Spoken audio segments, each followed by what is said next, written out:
نہیں، یہیں پہ تو آپ پھر غلطی کر رہے ہیں.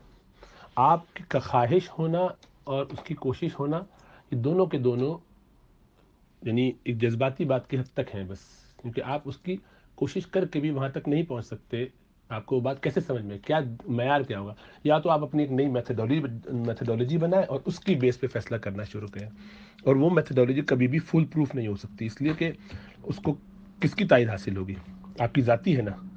ایک آدمی کی انڈیویجول اور اس پہ علماء کی ایک بڑی جماعت دوسری طرف ہو، پھر اس کے لیے جو کوالیفیکیشنز چاہیے وہ کیسے کریں گے؟ تو ایک نئی میتھڈولوجی بنانے کی کچھ اور لوگوں نے بعد میں کوشش کی لیکن نہیں چل پائے. مجتہد مطلق ہونے کے لیے ابن تیمیہ نے مثلا دعویٰ نہیں کیا، لیکن انہوں نے اپنے اسکول سے حنبلی اسکول سے نکل کے بہت سارے کام کیے، لیکن نہیں چل سکا ان کا بھی سسٹم اس وقت بھی، اور بعد والوں نے بھی ان کو رد کیا. اب دوبارہ سلفیہ نے، اہل حدیث حضرات نے کوشش کی کہ کسی طرح اس کو لے کر چلے، نہیں چل سکے. وقتی ایک تھا، لیکن ان کے آپس میں اتنے زیادہ مختلف آ رہے ہیں، کیونکہ جو آپ نے فریم ورک بنایا ہے وہ فریم ورک اتنا، جسے کہنا چاہیے ناپائیدار ہے کہ اس پر کچھ بات چل نہیں سکتی، وہ ہے ہی نہیں کوئی فریم ورک، نام کا بس ہے. تو اس میں جتنے بھی آپ نے اصول قید کر لیے اپنے طور پر محدث اور محدثین کی آراء کو سامنے رکھ کر، اس میں چونکہ آپس کا ان کا اختلاف جتنا نظر آتا جاتا ہے، تو آپ کو اگر 15 بڑے امام اٹھا لیجیے تو سب کی 15 کی بہت ساری چیزوں میں مختلف نظر آئے گا. تو وہ جو اختلاف 4 میں تھا وہ آپ نے اٹھا کے 4+15 کر دیا، یہ ادھر وہ ادھر، تو ہونا ہی تھا. یہ ظاہری بات ہے، آپ نے نارکی پھیلا دی. تو معیار نہیں، تو وہ چیز جس کو دوہرا اجر ملنے والی بات ہے، اس کا فیصلہ صرف قیامت والے دن کیا جا سکتا ہے. اگر کسی کو بہت اس وقت معلوم کرنے کا شوق ہو، وہاں بھی اس کی ضرورت نہیں پڑے گی، اجر تو مل گیا، چھٹی ہو. اور یہ رویہ نہیں ہے. آپ مجھے یہ بتائیے نا کہ صحابہ کرام نے کہ یہ کیا تھا. دیکھیے اللہ کے رسول صلی اللہ علیہ وسلم نے بنی قریظہ والوں کے بارے میں جب بھیجا کہ لا یصلین احدکم العصر الا فی بنی قریظہ کہہ کے، بخاری مسلم وغیرہ میں جو روایت آئی ہے، تو کچھ نے وہی نماز پڑھی اور کچھ تاخیر ہونے کی وجہ سے انہوں نے کہا نہیں بھائی ہم یہیں پڑھیں گے، اور دوسروں نے کیا کیا، نہیں ہمیں تو حکم ہے کہ وہاں پڑھنا ہے تو ہم وہیں پڑھیں گے. اب ظاہری بات ہے دونوں میں سے ایک ہی رائے درست ہو سکتی ہے، تو نماز وہاں پڑھنی تھی یا وہاں پڑھنی تھی، دونوں میں سے ایک ہی بات ہو سکتی ہے نا. یعنی ایک زیادہ قریب ہوگی اور ایک ذرا دور. لیکن کیا شریعت کا تقاضا اگر یہ ہوتا نا کہ ہمیں صحیح رائے پتہ چل جائے، تو شریعت یہی کرتی. اللہ کے رسول صلی اللہ علیہ وسلم وضاحت سے بتا دیتے.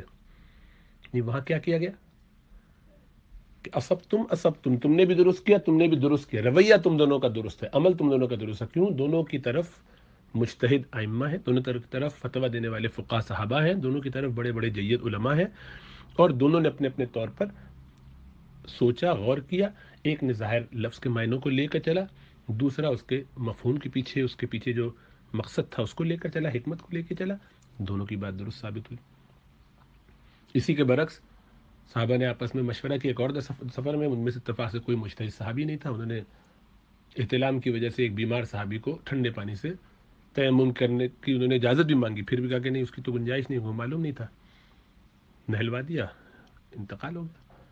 شدید غصہ ہوئے رسول اللہ صلی اللہ علیہ وسلم. وہاں بھی فرماتے ہیں اجتہادی غلطی ہے، نہیں وہ کوالیفائڈ لوگ نہیں تھے، اس لیے ان کی اجتہادی غلطی کی کوئی ویلیو نہیں ہے. تو ان کو کہا کہ قاتلہم اللہ، اللہ انہیں مارے، قتلوہ، ان سب نے مل کے قتل کر دیا.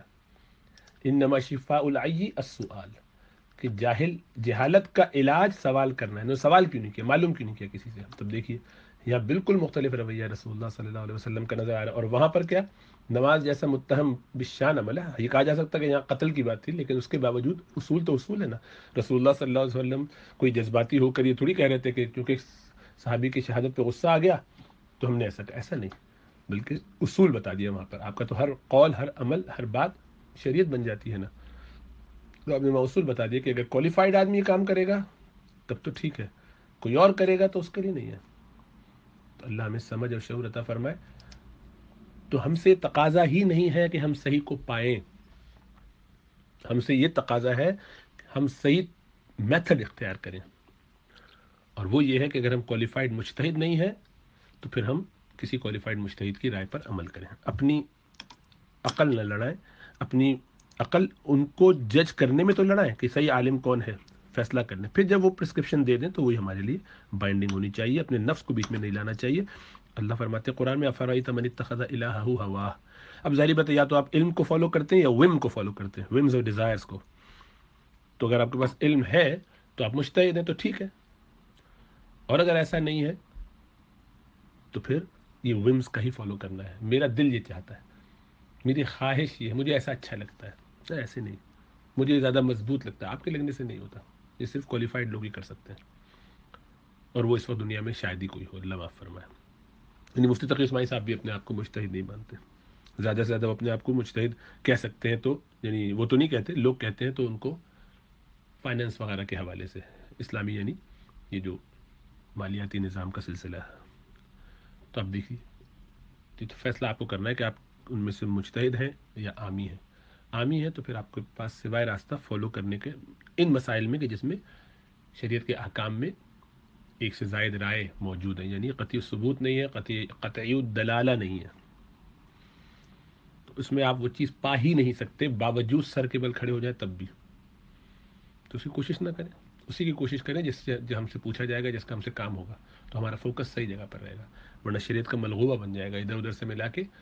یہ تو جائز تلفیق ہو سکتی ہے آپ کی اچھے جذبے سے کوشش، لیکن آپ کو جو ماننے والے، فالو کرنے والے، آپ کے شاگرد، آپ کے بچے، آپ کے پوتے نواسے آئندہ نسلوں میں آئیں گے، وہ یہ سمجھیں گے کہ یہی ہمارا راستہ ہے، اور اس طریقے پر چل کے ہر ایک اپنی اپنی 1.5 اینٹ کی مسجد بنا کر، اللہ معاف فرمائے، دین کو تباہ و برباد کر دے گا۔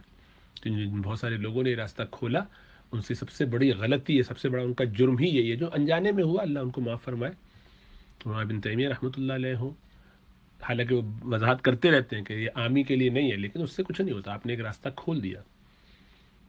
اور اسی طریقے سے بعد میں وہ اب کے زمانے میں کچھ سلفی بڑے جید علماء ہوں، اور اسی میں مولانا مودودی کا بھی حصہ ہے، انہوں نے بھی یہ کام کیا، کسی حد تک ڈاکٹر اسرار نے بھی آخری زمانے میں کام شروع کر دیا تھا، جو غلط ہے۔ ان کی یہ بات مولانا مودودی کی، ڈاکٹر اسرار کی، اس چیز نے کچھ لوگوں کو اور جری کیا، جماعت اسلامی والوں کو بھی اور تنظیم والوں کو بھی، کہ اب وہ بھی بیٹھ کے زیادہ اسٹرانگ اوپینین پہ عمل کرنے لگے۔ تو اب اللہ معاف فرمائے، ہمارے یہاں تو وہ نیم سلفی ہو چکے ہیں، یہاں کے جتنے بھی جماعت اسلامی کے لوگ ہیں، یعنی بنگلہ دیش جماعت کے جتنے ہیں، آئی ایف ای والے، اسلامک فورم آف یورپ، تو ہونا ہی تھا، ظاہری بات ہے، جب آپ نے وہ ٹول دے دیا تو اب ہر ایک یوز کرے گا، تو سارے 4 فرض اور 1 وتر پڑھتے ہیں شکی مذاق بنایا ہوا شریعت کا، بس جس کا جیسا دل چاہے، اور اس پر خوش بھی بہت ہے کہ بہت شریعت کی پابندی کر رہے ہیں، باقی لوگ ہی ذرا کچے ہیں۔ ایک صاحب تو داڑھی صاف کر کے کہتے ہیں کہ میں اس کو زیادہ اہم سمجھتا ہوں، اس سے کم از کم میرے اندر کبر تو نہیں آتا، آپ نے تو داڑھی رکھ کے متکبر ہو جاتے ہیں، اپنے آپ کو سمجھتے ہیں ہم بڑے سنت پہ عمل کر رہے ہیں، میں کہا ماشاء اللہ، نبی کے طریقے چھوڑ کر اپنے آپ کو اونچا سمجھنا یہ تکبر نہیں ہے، نبی کے طریقے اختیار کرنے والے متکبر نظر آ رہے ہیں، اللہ ہدایت دے بس۔